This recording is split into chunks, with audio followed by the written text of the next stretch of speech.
Stop being dramatic, Anna.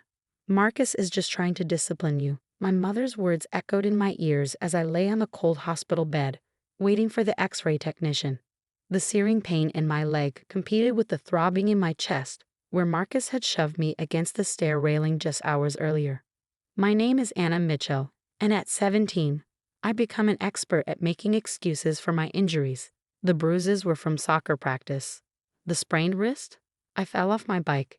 The cut above my eyebrow? I walked into a door. But this time was different. This time, Marcus had gone too far. It started when I got home 15 minutes late from study group. Marcus was waiting by the door, his face already red with anger. My mother stood behind him, wringing her hands like she always did when she knew what was coming. "Where were you?" His voice was eerily calm, the kind of calm that made my stomach turn. "I'm sorry, the bus was late and I—" "Don't lie to me." His hand shot out, grabbing my backpack and throwing it across the room. Books scattered across the floor, my laptop making a sickening crack as it hit the wall. "I'm not lying, I swear. You can check the bus schedule." That's when he snapped. Marcus grabbed my arm, dragging me toward the stairs. "Maybe some time in your room will help you learn respect." I tried to pull away, but his grip was like iron. My mother just watched, her face a mask of forced indifference. As he shoved me toward the stairs, I lost my balance. The last thing I remember was the sound of my leg snapping and my mother's gasp. Now, lying in the emergency room, my mother was still trying to control the narrative. "Tell them you fell down the stairs, Anna. Marcus was just trying to send you to your room. He didn't mean for this to happen." But something in me had broken along with my leg. 3 years of Marcus's discipline, 3 years of my mother's excuses, 3 years of living in fear in my own home. I was done. The X-ray technician, a kind-faced woman named Sarah, wheeled me into the imaging room. My mother tried to follow, but Sarah politely asked her to wait outside. As soon as the door closed, Sarah's professional smile faded into concern. "Honey, I need you to hold very still while I take these images," she said, positioning my leg carefully. "But I want you to know that you're safe here. Whatever you need to tell me, I'm listening." I bit my lip, tears welling up in my eyes. Years of keeping secrets pressed against my throat, threatening to spill out. Sarah worked quietly, taking multiple angles of my leg. Each movement sent waves of pain through my body, but I remained still. "These old injuries," Sarah said softly, looking at the initial images. "They tell a story, don't they?" I couldn't hold back anymore. "He said he was teaching me discipline," I whispered, my voice breaking. "Mom says he's just strict, that all stepfathers are like this." "But—" Sarah's hand found mine, squeezing gently. "No, sweetheart, not all stepfathers break their children's bones." She showed me the X-ray screen, pointing to shadows that indicated healed fractures. "See these? They're not from falls or accidents. These are defensive injuries. Your body has been keeping a record of everything he's done to you." For the first time, I saw physical proof of what I'd endured. The evidence was there, written in my bones, impossible to dismiss or explain away. Sarah reached for the phone on the wall, her expression determined. "I'm legally required to report this," she said. "But more than that, I want to help you. Will you let me?" I looked at the X-ray screen again, at the story my bones were telling. Then I thought about Marcus waiting outside, probably already crafting his next excuse. About my mother, ready to defend him yet again. About the years of pain and fear that would continue if I stayed silent. "Yes," I said, my voice stronger than I expected. "Please help me." Sarah nodded, dialing a number I would later learn was for both the police and Child Protective Services. As she spoke quietly into the phone, I closed my eyes, exhausted but somehow lighter. For the first time in 3 years, I felt a glimmer of hope. I could hear my mother in the hallway, her voice rising as she demanded to know what was taking so long. But in that moment, protected by Sarah and the truth my X-rays revealed, I knew things would never be the same. The police were coming, and Marcus's reign of terror was about to end. My mother's excuses wouldn't save him this time. The evidence was right there, captured in black and white, impossible to deny or explain away. The next few hours passed in a blur. 2 police officers arrived, their faces grim as they reviewed my X-rays with Sarah. Detective Lisa Martinez took the lead, her gentle demeanor helping me feel safe enough to finally tell the whole truth. Start from the beginning, she said, sitting beside my hospital bed. When did the abuse start? I told her everything. How Marcus moved in when I was 14, how the discipline started with harsh grabs and pushes, escalating to full-blown violence within months. I described each accident that had sent me to different emergency rooms, always with a carefully rehearsed story and a different hospital to avoid suspicion. Your mother knew? Detective Martinez asked, though her tone suggested she already knew the answer. She always said he was doing it for my own good. I replied, my voice hollow, that I needed a father figure to keep me in line. Outside my room, I could hear my mother's hysterical protests mixing with Marcus's angry demands. The second officer was questioning them separately, and from the rising volume, it wasn't going well.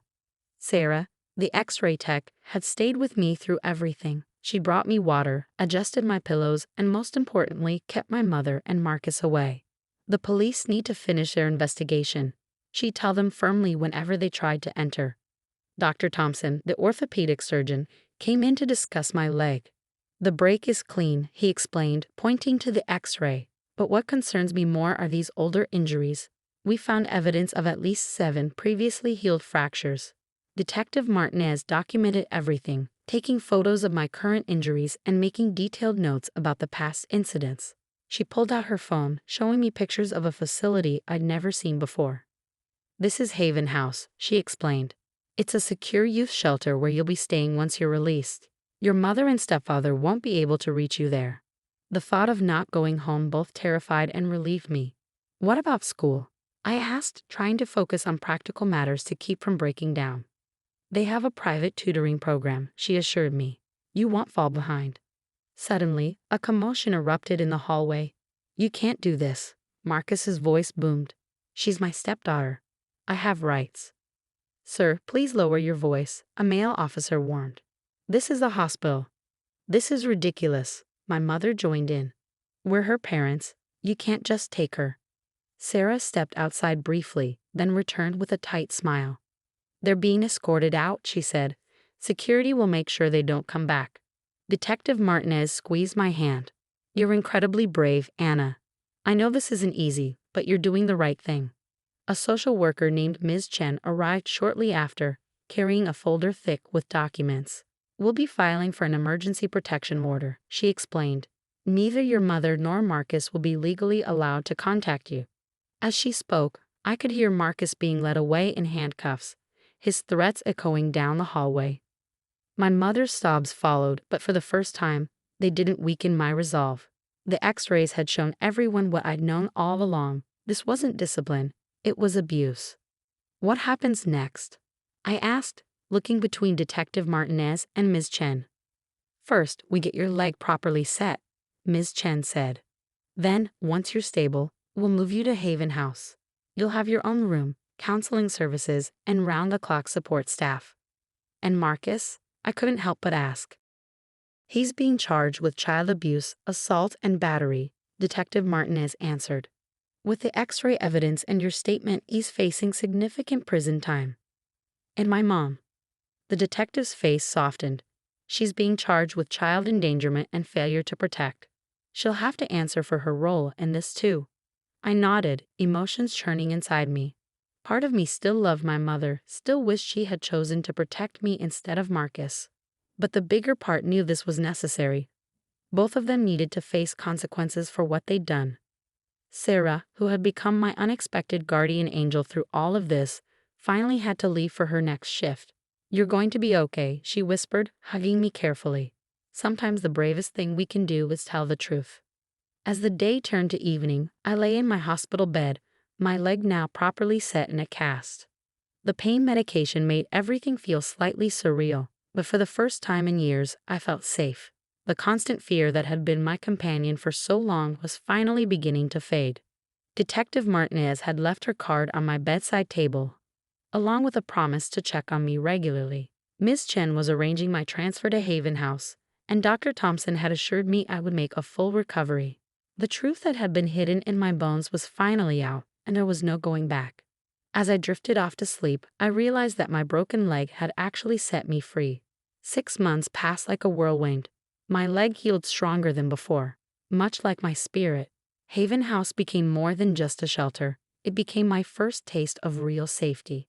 My roommate Jade had a similar story, and we formed an instant bond over late-night talks and shared healing.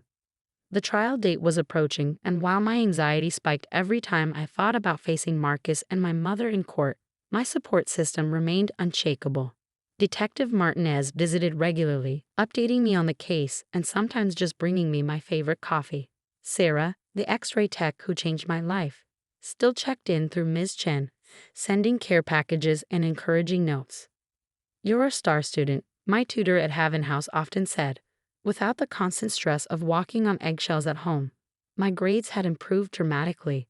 I'd even started applying to colleges, something Marcus had always said was a waste of time for someone like me.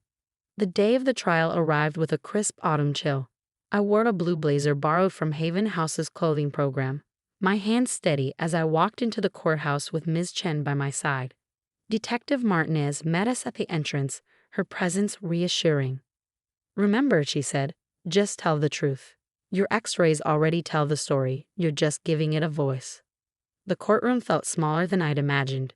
Marcus sat with his lawyer, trying to maintain his strict but caring stepfather facade. My mother was separated from him, looking pale and drawn. Neither of them would meet my eyes. Sarah was there too, ready to testify about the x-rays that had broken the cycle of abuse. She gave me a warm smile as I passed, helping calm my nerves as I took the stand. For 2 hours, I testified about every accident, every lesson, every time my mother chose Marcus over my safety. My voice remained strong, even as I described the final incident that broke my leg.